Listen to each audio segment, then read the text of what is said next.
Thank you very much, Father Rani. His Excellency Judge Raul Pangalangan,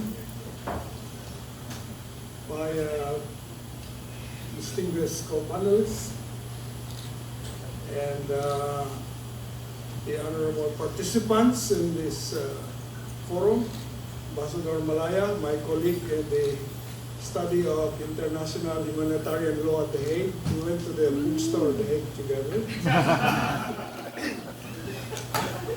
I have no particular topic assigned to me. It's more of the impression I gathered from all the proceedings today. What I would like to share with you is that I'm very happy that the Philippine Society of International Law is being revived. And Dean Merlin Magallona is at the helm of this. He has been instrumental, together with Ambassador Malaya, in reviving this august institution. It is necessary, especially because now there is not only relevance in international law, but there is a lot of ferment and transformation going on in the field of international law. We speak of China, the South China Sea, and the 9-dash line, but what China is doing is challenging the established norms of public international law. Norms established the Treaty of Westphalia, the Peace of Westphalia, 1648. Established a Westphalian order in international law based on definite territorial limits of sovereign states, based on freedom of navigation in the open seas and so forth. This is being challenged. And China is saying, no, we have another set of rules. We don't recognize new rules. We will establish new rules. And you know, I am afraid that even under classical international law, what China is doing could succeed because of the doctrine of desuetude. Desuetude is a recognized doctrine under which a treaty and treaty law can be revised by practice to the contrary. Practice to the contrary can ripen into an amendment or a change in treaty law. The United Nations Charter has been amended partially through desuetude, the voting in the Security Council.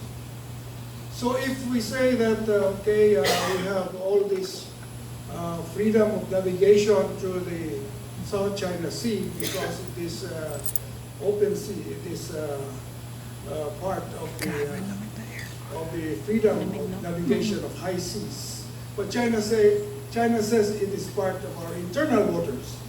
And China builds artificial islands on these waters. And no one effectively objects to all these activities of China. It could very well ripen by desuetude into really an inland sea of China. So what the Philippines does is at least file an objection. It doesn't have the warships to counter the aircraft carriers of China, unlike Vietnam. Vietnam fights back. It has historically fought back against China. And in our case, we file a protest. At least the protest may bar desuetude from setting in. So I hope that, oh yes, I stand corrected. The president of the Philippine Society of International Law is Professor Beth Pangalangan. My apologies. Beth is the better half of Excellency. Yes, thank you. And a recognized expert on international law herself. So this is a good gathering, and I hope we'll have more of this next year when the ASEAN Society of International Law will be meeting. I hope we will have representatives from China who will give us the Chinese side, because I'm sure they are also experts in their own field, international law. And so I would like to congratulate all of you, even those who speak about the quantum mechanics application. What a creative, international was very creative way of resolving divergence in international law. So I happen to have also experienced in the Supreme Court the difficulties of applying domestic application of international law. When we went to The Hague, our professor, the Ward N. Fernandez, who is the author of this book, the domestic application of international law. How does international law come in? How do Philippine courts apply international law? On what basis do they apply international law? Is it because it is incorporated by our Constitution, or is it automatic? The moment treaty is entered into, it is part of Philippine law. We had a case in the Supreme Court, the Visiting Forces Agreement.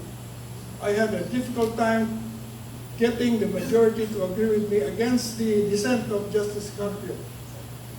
Justice Carpio contended that the Visiting Forces Agreement was unconstitutional because it did not have the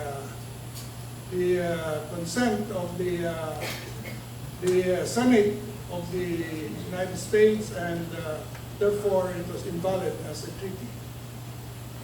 I contended that it did not need Senate approval by the U.S. because it was an implementation of the Philippine-U.S. Mutual Defense Agreement, which had Senate concurrence.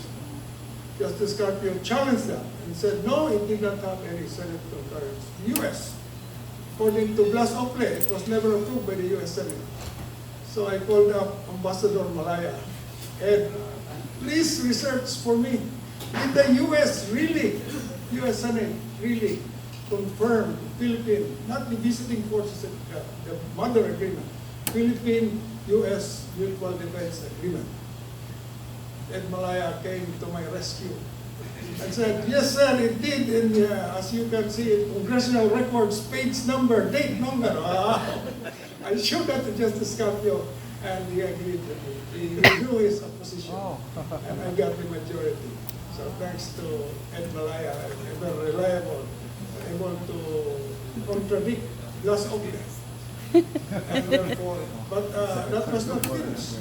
Justice Carpio said, but the U.S. itself says that the treaty is not enforceable unless there is domestic legislation. That is the stand now of the U.S. Supreme Court. Cited a recent decision there concerning the diplomatic convention, Vienna Diplomatic Convention. U.S. Supreme Court said that's not effective self-executory unless there is a implementing legislation. And in the case of Visiting Forces Agreement, he said there was no implementing, the Philippine-U.S. Defense Agreement, no implementing legislation, and therefore not valid, not enforceable. And I said there was, and it was in the form of the foreign aid granted to the Philippines. And I said, under the U.S. Foreign Aid Act, by the Hickenlooper Amendment, only states that are friendly to the U.S. will be given foreign aid. And we received foreign aid from the U.S. by virtue of that implementing legislation under which only those that have defense agreements with the U.S. can receive this aid. So with that, Justice Carpio finally yielded, and we were able to come up with that decision in the U.S. Visiting Forces Agreement. So that is my own contribution to the development of international law. Thank you very much.